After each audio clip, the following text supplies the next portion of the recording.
Hello guys, welcome back to my channel. ఎలా ఉన్నారు అందరూ? సో ఈ వీడియో టాపిక్ వచ్చేసి iOS మొబైల్ నుంచి విండోస్ ల్యాప్టాప్లోకి డేటా ఎలా ట్రాన్స్ఫర్ చేసుకోవాలి, లైక్ యూజింగ్ కమాండ్ ప్రాంప్ట్ అనమాట. సో మనం like thousands of files and images కానీ వీడియోస్ కానీ విత్ ఇన్ మినిట్స్లో పంపించుకోవచ్చు. ఎలాంటి క్వాలిటీ కానీ ఏం తగ్గకుండా, కేబుల్ కూడా యూసేజ్ ఏం లేకుండా. సో చూసేద్దాం ఎలా ట్రాన్స్ఫర్ చేసుకోవాలో. Let's begin.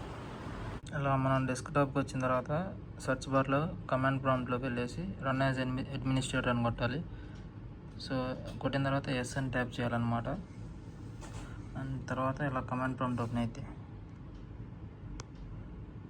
ఇక్కడికి వచ్చేసి మనం ఒక నెట్వర్క్ యూజర్ క్రియేట్ చేసుకోవాలి. నెట్ యూజర్ ఏదైనా నేమ్ ఇచ్చుకోవాలి. నేనైతే ట్రాన్స్ఫర్ అని ఇచ్చా. అండ్ ఒక పాస్వర్డ్ కూడా ఇచ్చుకోవాలి, 123 అని. అండ్ మనం యాడ్ చేయాలి కాబట్టి // యాడ్ అని కొట్టాలి. సో ఇలా వచ్చేది కంప్లీట్ సక్సెస్ఫుల్లీ అని. సేమ్ అలానే దాన్ని డిలీట్ చేసుకోవాలి లాస్ట్లో.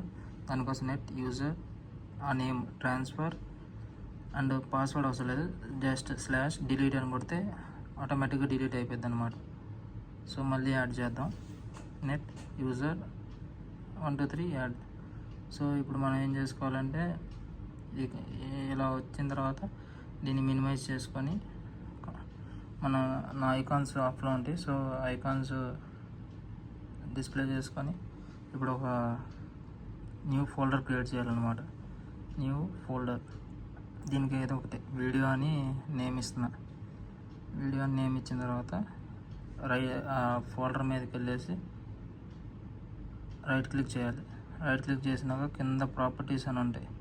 ఆ ప్రాపర్టీస్లోకి వెళ్ళాలి. ఇక్కడ పైన సెకండ్ ట్యాబ్లో షేరింగ్ అని కనపడుతుంది కదా, షేరింగ్లోకి వెళ్ళేసి అక్కడ షేర్ అని ఉంటుంది. దాన్ని ట్యాప్ చేస్తే నార్మల్గా మనం ఏమి ఇచ్చాము, ట్రాన్స్ఫర్ అని ఇచ్చాం కదా, నార్మల్ ట్రాన్స్ఫర్ అని టైప్ చేసి అయినా కొట్టచ్చు. ఆరు పక్కన ఏరో మార్క్ ఉంటుంది, ఏరో మార్క్ దగ్గరికి వెళ్ళి ట్రాన్స్ఫర్ అని కొట్టేసి యాడ్ కొట్టాలి.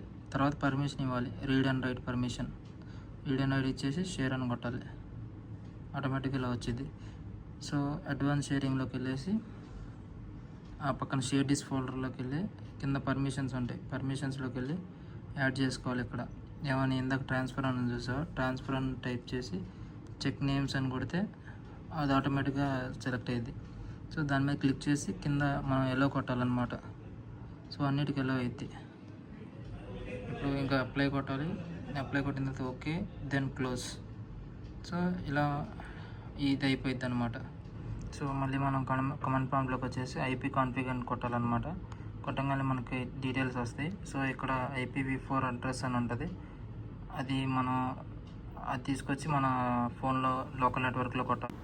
సో ఇప్పుడు మనం ఫోన్లోకి వచ్చేసి ఫైల్స్లోకి వెళ్ళాలి. అక్కడ 3 డాట్స్ ఉన్నాయి కదా, 3 డాట్స్ మీద నొక్కి కనెక్ట్ టు సర్వర్ అని కొట్టాలి. సో అక్కడ వచ్చిన IPv4 అడ్రస్ని మనం ఇక్కడ సర్వర్లో యాడ్ చేయాలన్నమాట.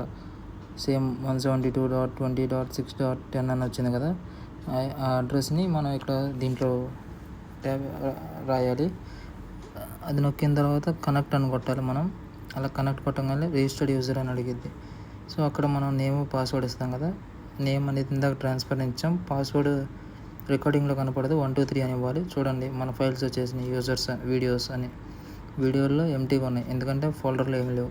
సో ఇప్పుడు మనం మన ఫొటోస్లోకి వెళ్ళేసి మనకు కావాల్సిన ఫొటోస్ ఒక 4 to 5 సెలెక్ట్ చేసుకుంటున్నాను. ర్యాండమ్ వీడియోస్ కానీ ఏదో ఒకటి అంటే వీడియో కోసం. సో అలా ఒక 6 to 7 సెలెక్ట్ చేసుకున్నాక షేర్లోకి వెళ్ళేసి సేవ్ టు ఫైల్స్ అని ఉంటుంది. అది ట్యాప్ చేయగానే మనకి చాలా చూపిస్తాయి. సో మనం బ్యాక్ వచ్చేసి బ్రౌజ్లో మన షేర్డ్ పాత్ ఉండేది, దాని మీదకి వెళ్ళి వీడియోస్లోకి వస్తే అక్కడ సేవ్ అనే ఆప్షన్ ఉంది కదా పైన, సేవ్ మీద ట్యాప్ చేయాలి. అక్కడ సేవ్ మీద అలా క్లిక్ చేయగానే మనం సేవ్ చేసిన 5 to 6 to 7 ఇమేజెస్ ఉన్నాయి కదా, అది ఆటోమేటిక్గా దాంట్లోకి సేవ్ అయిపోతూ ఉంటాయి అన్నమాట. సో చూడండి, సేవ్ అని కొడుతున్నాను ఇక్కడ. సో సేవ్ అని కొట్టాను. చూడండి 7 ఇమేజెస్ ఉన్నాయి. 7 ఇమేజెస్ ఆటోమేటిక్గా దాంట్లో సేవ్ అయిపోయినాక క్లోజ్ అయిపోతాయి. ఇలా క్లోజ్ అని వచ్చేస్తుంది. మనం సేవ్ చేసిన ఫైల్స్ అన్నీ మన ఫోల్డర్లోకి వచ్చేస్తూ ఉంటాయి అన్నమాట. అక్కడ కనెక్ట్ చేసాం కదా, సో మనం పంపించిన 6 to 7 ఫైల్స్ ఇలా మన ఫోల్డర్లోకి వచ్చి సేవ్ అయిపోతాయి ఆటోమేటిక్గా, సేమ్ క్వాలిటీ అండ్ సేమ్ స్టోరేజ్తో. సో మన ఫైల్స్ కూడా అయిపోయినాయి కాబట్టి ఇప్పుడు మనం వెళ్ళి దాంట్లో డిలీట్ చేయాలి ఆ పాత్ని. సో అక్కడికి వెళ్ళేసి ఐపీ కాన్ఫిగ్లో డిలీట్ అని ఉంటుంది కదా, డిలీట్ కొట్టేయండి. ఇంకంతే, అయిపోయింది. ఈ వీడియో ఎంతో కొంత ఉపయోగపడింది అనుకుంటున్నాను. ఇలాంటి మరిన్ని అప్డేట్స్ కోసం మన ఛానల్ ఫాలో అవ్వండి.